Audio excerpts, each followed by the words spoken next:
How's it going, everybody? Welcome back to another video. My name is John. I'm here today with Patrick BMW, part of the Patrick Dealer Group in Schaumburg, Illinois. And today we've got another exciting video for you because we got the newest BMW in the lineup. This is a 2025 BMW M235 Gran Coupe. It is the new four-door version of the beloved 2 Series.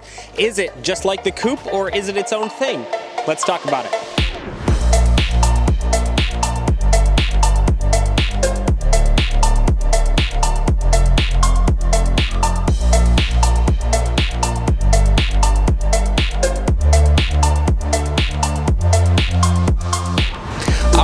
M235. Now this is the second generation of the 2 Series Gran Coupe.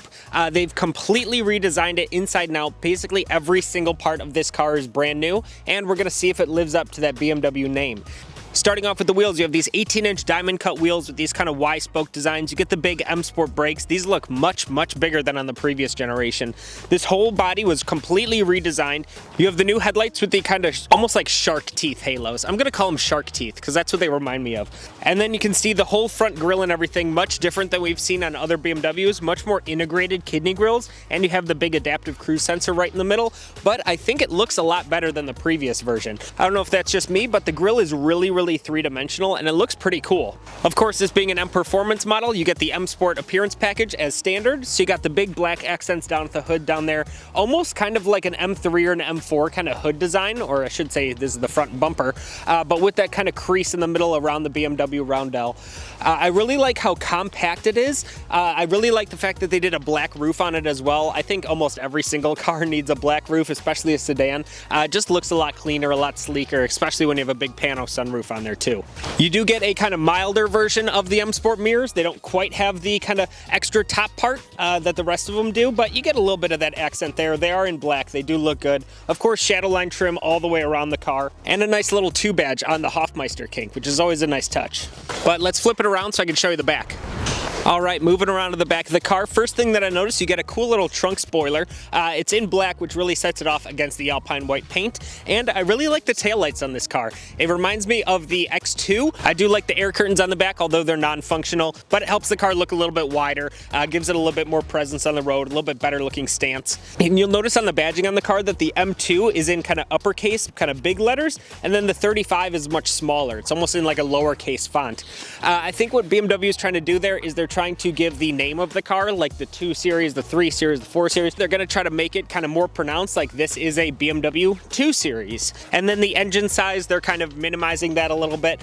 So I think going forward, you're going to see a lot of kind of upper and lower case numbers for BMWs going on in the future. In the trunk, you do get a decent amount of room as well. I do like the fact when you just push the button, it pops all the way open. I kind of wish my car did that, but it's a nice touch, gives a little added luxury if it's not a power tailgate. But mind my camera bag in the back, but you can see it's kind of short here, but underneath here, if you lift it up, you get another like 6 inches of depth back there, and it goes all the way to the back. So you can store a lot of stuff kind of long-term in there, and then all your groceries, kind of day-to-day running errands, picking up stuff, you can throw in on the top level. I like the design, and it is quite a big trunk for such a small car. But let's go hop in. Also, stay tuned to the end of the video. We got a very cool car in at the dealership today. Not sure if I'm gonna be able to do a full video on it anytime soon, but I wanna give you guys some shots of it, so stay tuned for that. All right, checking out the interior here. I'm a sucker for a red interior, so this is straight up my alley. I really like these M Performance seats. They've done it in a few cars in the past, and I'm really glad that they brought it back for this new 2 Series. They are extremely comfortable. I wish my car had these seats, and they're super thin, so you get a lot more leg room for the backseat passengers too.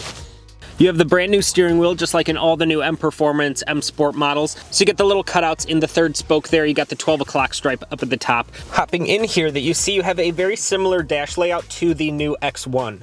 Now, I just did a video going over all of iDrive 9. That's the latest infotainment system, same one as we got in here. If you want to watch that video, you can click on the link up at the top corner there to watch that. But the main thing to note is that there is no iDrive knob anymore. BMW is going away from this, kind of sadly, in my opinion, but everything for the infotainment is all going to be done touchscreen.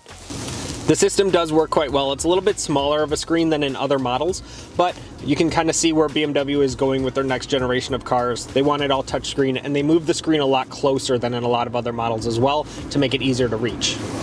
Down here, a little bit hard to tell during the day, but this all lights up in a BMW M colored pattern. So it'll be kind of light blue over here, getting into your dark blue, and then it'll be red on that side. Something very cool. I also like the M Sport stitching up on the top of the dash. Looks really, really nice. All these little dots in here, those also light up in the M colors or whatever colors you choose. You'll notice on here you do have paddle shifters with the little cutouts in them, the brand new design, which is really cool. They look really nice, feel good in hand, and they even have little grippers on the back. You have a little tray up here, which is always handy. You got a wireless charger down at the bottom, your 12-volt outlet. You got two USB-C ports there. All of your controls, a little bit different in this car. So your start-stop button's up at the top. You have the paddle-style gear selector, and then your parking brake down at the bottom. Your hazards up at the top, and then your volume, seek for tracks, and on-off for the radio. This particular car does have the Harman Kardon stereo, which always sounds fantastic. You get the little tweeters up at the top of the door. It's a pretty cheap option at like $750, and it makes all the difference in the world. If you like blasting music in your car, get some Harman Kardon speakers.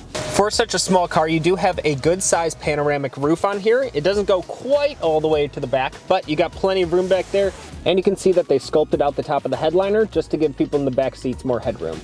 Engine-wise, this car has a 2-liter inline 4-cylinder turbo, puts out 312 horsepower. Sounds pretty good, it's pretty nippy. It's mated to a 7-speed automatic transmission, and the gear ratios are all really low, so you're gonna get really snappy pickup in this car. Your 20 to 40 is gonna be very, very fast. These cars start at $49,500. This one's got a few options on it, like the driver assistance package, the premium package, M Sport Package Pro, a couple of cool things in there. So this one's stickered at about $54,000. It is a pretty good value for money because 312 horsepower, BMW packaging, BMW features, not a bad price point for this car. Do I wish this car had the inline-6 B58 motor like in my 2 Series? Absolutely. I really wish that they would fit that in there, but I can see with the design constraints of the size of the car that might be a little bit of an issue. But one can hope, and maybe we'll even see an M2 Gran Coupe in the future. Who knows? BMW is doing a lot of fun stuff these days, so we're definitely going to see. So that's about all I have for today. Make sure to leave a like and a comment down below. We want to hear what you think about the brand new 2 Series. Is it a real BMW? Is it an M performance car? What do you guys think? We want to hear from you. Also, stay tuned for more videos coming soon. And as always, if you need any help with parts, service, or sales, make sure to reach out to Patrick BMW. We'll be happy to help you out. The number for them is right down below right there. Thank you all so much for watching. Stay tuned for more videos in the future. Have a great day.